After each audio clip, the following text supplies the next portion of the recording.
IPS Manoj Sharma ji पे एक नई मूवी आई है जिसका नाम शायद 12 फेल है। उस पे आपका क्या राय और क्या विचार है, जरा प्रकट करेंगे? हाँ बिल्कुल। इसके लिए बहुत बहुत धन्यवाद। आपको विशेष धन्यवाद कि आप मुझे इस लायक समझे कि मैं इस विषय पे कुछ बोल सकूं। सबसे पहले मैं यही कहूँगा कि ये 12 फेल जो मूवी है बहुत इम्पोर्टेंट मूवी है, बहुत इम्पोर्टेंट है, बहुत। इसमें जमीनी स्तर की सच्चाई को दिखाया गया है। एक बच्चा रहता है जो अपने गांव में पढ़ते लिखते रहता है।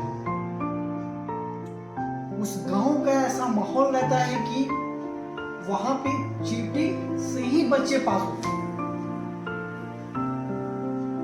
बहुत प्रेरणादायी मूवी है और बिल्कुल जमीनी स्तर को कैप्चर करते हुए इसको दिखाया गया। खैर उस समय और अभी में बहुत बदलाव हो चुका है। मैं इस मूवी में सबसे मजबूत किरदार की बात करूं, जिन्होंने इस फिल्म में सबसे अहम रोल निभाया है, तो वो पांडे जी। मैं ऐसा क्यों कह रहा हूं? हम लोग जिस मिडिल क्लास फैमिली से बिलोंग करते हैं,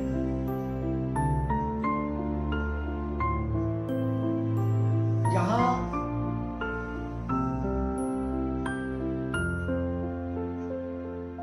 ढूंढिएगा ना, बहुत सारे हुनरमंद लड़के मिलेंगे, बहुत सारे हुनरमंद लड़कियां मिलेंगी,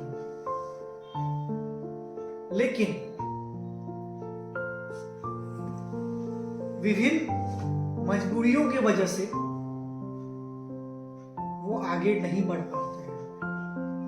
उनके अंदर वो हुनर है पर वो आगे नहीं बढ़ पा रहे हैं। और हाँ, नहीं बढ़ने का खामियाजा हो सकता है कि वो उस समय ना भुगते हों, उस समय ना भुगत रहे हों, लेकिन कुछ साल बाद जब उनकी अपनी परिवार जब होती है तब उन्हें बहुत भुगतना पड़ता है। इस फिल्म में महत्वपूर्ण रोल जो होता है, इंपॉर्टेंट रोल, वो पांडे जी का है, जिन्होंने होटल में मिले उस बच्चे का साथ दिया जो अपनी दादी का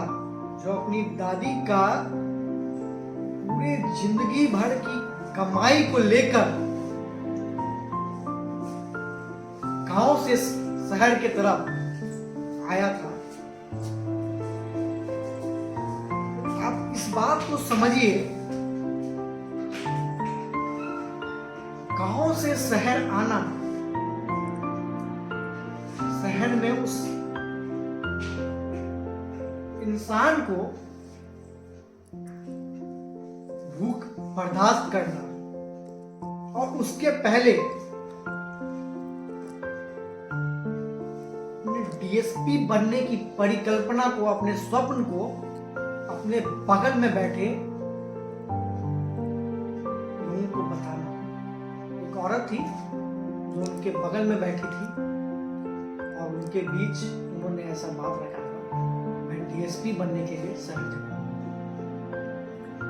और वो उस शहर में पहुंचते हैं, तब तक उन्हें पता चलता है कि वो जो झोला लेकर घर से निकले थे वो गायब हो चुके हैं। उस झोले में दादी माँ की जिंदगी भर की कमाई के साथ इंसान का जीवन लक्ष्य छुपा था जिसे किसी और ने लेकर चला गया।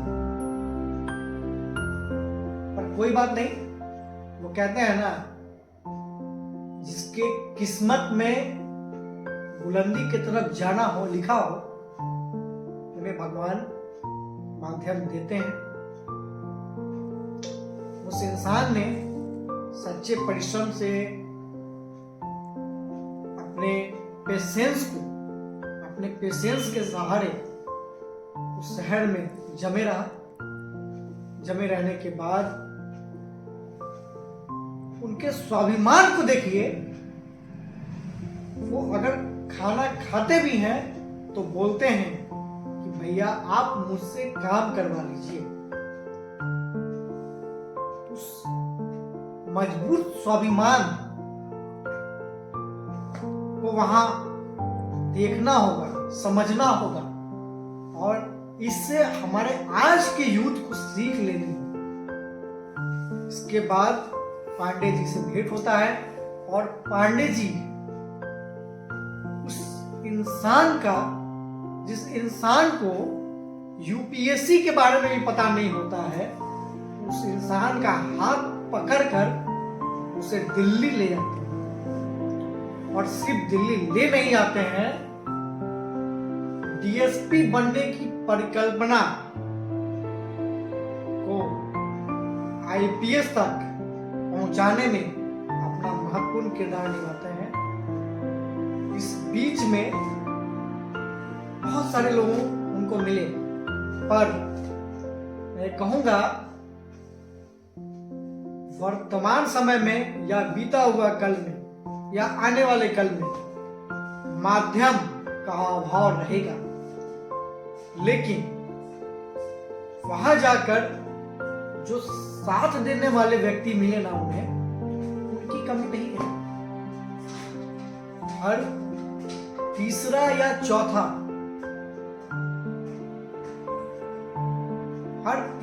चौथा बंदा के पास वो साथ है, बट माध्यम की कमी है। माध्यम की जरूरत हर इंसान को है। वो इंसान बिजनेसमैन हो, या वो इंसान पढ़ाई कर रहा हो, या वो इंसान राजनीति में हो, या वो इंसान एक छोटा किसान हो। माध्यम की जरूरत हर इंसान को है। बाकी साथ देने वाले लोग, जब वो माध्यम से राह पकड़ाता है ना, तो साथ देने वाले लोग का कतार लंबी हो जाती है। तो बाकियों की सहारा सफलता मैं उस पर नहीं जाऊंगा, लेकिन मैं इस फिल्म से सबसे मजबूत किरदार के तौर पे पांडे जी को देखता हूं। और हाँ, इसमें आईपीएस मनोज सर के स्वाभिमान को देखता हूं, जिन्होंने भूख बर्दाश्त करने के बाद खाना तो खाया, बट खाने के बदले अपने कर्म के माध्यम से उनसे मदद की पेशकश की। ये बहुत इंस्पायर्ड मूवी है, जो हमें इंस्पायर करती है। इसके साथ एक किरदार की बहुत ज्यादा चर्चा है कि श्रद्धा जो है वो आज के समय में लोगों को नहीं मिलती है, और श्रद्धा के मिल जाने से इंसान सफल हो जाते हैं या फिर इंसान असफल हो जाते हैं। ऐसा बहुत कहानी है। इस विषय को मैं उतना गंभीरता से नहीं देखता हूँ। क्यों नहीं देखता हूँ? क्योंकि सफलता और असफलता ये आप पर डिपेंड करता है। ऐसा मैं व्यक्तिगत तौर पे मैं भी हूं, तो वो मेरे पे डिपेंड करता है। श्रद्धा का मिलना और ना मिलना, वो भी हम पे ही डिपेंडेंट है। हम पे ही डिपेंडेंट है, एक इंसान पे डिपेंडेंट है। लेकिन माध्यम का मिलना या ना मिलना वो बहुत इंपॉर्टेंट है। इस वीडियो के माध्यम से मैं आज के उन युवाओं को सलाह देना चाहूंगा जो माध्यम की तरफ कम और श्रद्धा की तरफ ज्यादा ध्यान दे रहे हैं या उनकी बातें बहुत ज्यादा हो रही हैं। आप माध्यम पे फोकस करिए।